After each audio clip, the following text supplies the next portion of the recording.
देखिए साथियों, ये है असली राजपुताना। प्रभु श्री राम है, आपने उनके लिए गाना बना दिया। जो राम को लाए हैं हम उनको लाएंगे। बताइए आप, यहाँ पर बैठा हुआ कोई व्यक्ति क्या इस हैसियत में है कि वो राम को ला सकता है? नहीं, भगवान श्री राम हम सबको लेके आए हैं। भगवान इंसान को लेके आता है, कोई इंसान भगवान को नहीं ला सकता। तुम्हारी पोल पट्टी खोलने लग जाए तो क्या हो, तुम्हारी पोल पट्टी खोलने लग जाए तो क्या हो, अगर मंदिर की मूरत बोलने लग जाए तो क्या हो, बताओ ब्रह्म बेला में जहां तुम पाप धोते हो वही सरयू का पानी खौलने लग जाए तो क्या? अयोध्या हारे आप। जहां जहां से प्रभु श्री राम गुजरे थे वो सारी सीटें आप लोग हार गए। 1925 की संस्थाएं 100 साल हो गए, 100 साल पुरानी संस्थाएं वहां से निकले आप।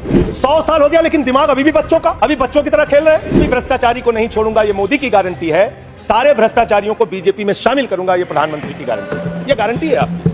चंदा दो धंधा लो स्कीम मत चलाइए। इलेक्टोरल बॉन्ड में आपका पर्दाफाश हो चुका है। 3,02,000 करोड़ रुपए के ठेके अलग अलग कंपनियों को दिए गए जिनसे इलेक्टोरल बॉन्ड के नाम पे पैसा लिया गया। इसकी जांच होनी चाहिए। हम आ भी भरते हैं तो हो जाते हैं बदनाम, और वो कत्ल भी करते हैं तो चर्चा नहीं होता। आप लोग सबको गालियां देने लगते हैं। लोकतंत्र में अच्छी चीज नहीं मान्य। कभी मुसलमानों को गाली दो, कभी सिखों को गाली दो, कभी ईसाइयों को गाली दो। भारत के प्रधानमंत्री महंगाई पे बात नहीं करते महोदया, बेरोजगारी पे बात नहीं करते महोदया, किसानी पे बात नहीं करते। इस देश के अंदर अग्निवीर योजना के कारण भारत की सीमा को कमजोर करने का आपने काम किया, उस पर बात नहीं करते। भारत के प्रधानमंत्री बड़े अफसोस के साथ कहना पड़ रहा है, कभी मुगल पे बात करते हैं, कभी मटन पे बात करते हैं, कभी मदरसा पे बात करते हैं, कभी मछली पे बात करते हैं। और हद तो तब हो गई जब देश के प्रधानमंत्री मुजरा जैसे शब्द का इस्तेमाल करते हैं। शर्म आती है। दुनिया के सबसे बड़े लोकतंत्र के प्रधानमंत्री ऐसी भाषा का इस्तेमाल कर रहे हैं। इस चुनाव के अंदर हमने देखा विपक्ष के नेताओं को पकड़ पकड़ के कैसे जेल में डाला गया। ईडी का, सीबीआई का, जांच एजेंसियों का दुरुपयोग करके राज्यों के मुख्यमंत्री को जेल में डाला गया, मंत्रियों को जेल में डाला गया। इस चुनाव में हमने देखा हमारे दिल्ली के मुख्यमंत्री अरविंद केजरीवाल, उनको चुनाव से पहले जबरदस्ती पकड़ के जेल में डाल दिया गया महोदया। और मुद्दा क्या बनाया? तथाकथित शराब घोटाला। आज मैं आपके सामने इस सदन में बताना चाहता हूं महोदया, शराब घोटाला किसने किया? शराब घोटाला शरद रेड्डी से 60 करोड़ रुपए की रिश्वत लेने वाले भारतीय जनता पार्टी के लोगों ने किया है। आप लोगों ने इलेक्टोरल बॉन्ड के जरिए चंदा लेने का काम, रिश्वत खाने का काम, भ्रष्टाचार करने का काम किया है। शराब घोटाला तुमने किया है। शराब घोटाले की बात करते हैं महोदया। दिल्ली के मुख्यमंत्री को ईडी कोर्ट ने जमानत दी महोदया।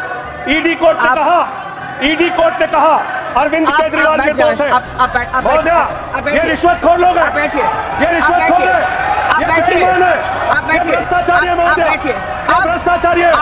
भ्रष्टाचारियों को बोलने की हैसियत नहीं होनी चाहिए महोदया। ये भ्रष्टाचारी है, ये बेईमान है, इन्होंने शराब घोटाला किया है, 60 करोड़ की रिश्वत खाई है।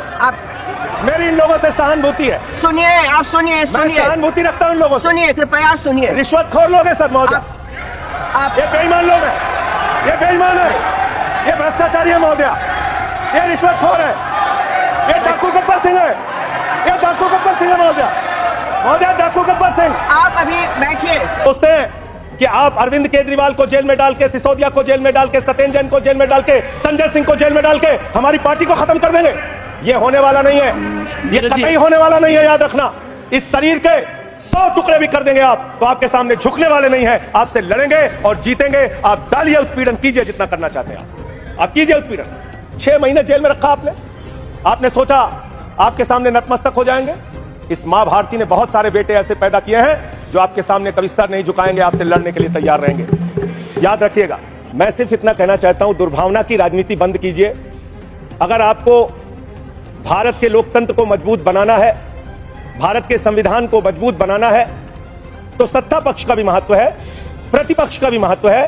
प्रतिपक्ष को खत्म करके, विपक्ष को खत्म करके नेताओं को जेल में डालकर आपको कोई लाभ होने वाला नहीं है।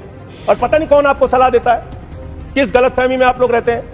मैं आपके लिए भी कह रहा हूं और इधर जो बैठे हैं उनके लिए भी कह रहा हूं, जब जो पार्टी सत्ता में रहेगी, अगर विपक्ष के लोगों को जेल में डालेगी, उस पार्टी का सत्यानाश होगा। अपने नेताओं को बता देना, अपने नेताओं को बता देना। आप इस गलतफहमी में मत रहना। आप लोग सबको गालियां देने लगते हैं। लोकतंत्र में अच्छी चीज नहीं मान्य।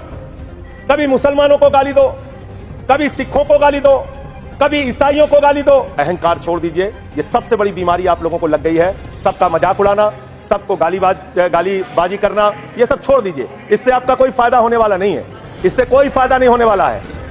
हम आ भी भरते हैं मान्यवर, आ भी भरते हैं तो हो जाते हैं बदनाम, और वो कत्ल भी करते हैं तो चर्चा नहीं होता। बहुत बहुत धन्यवाद।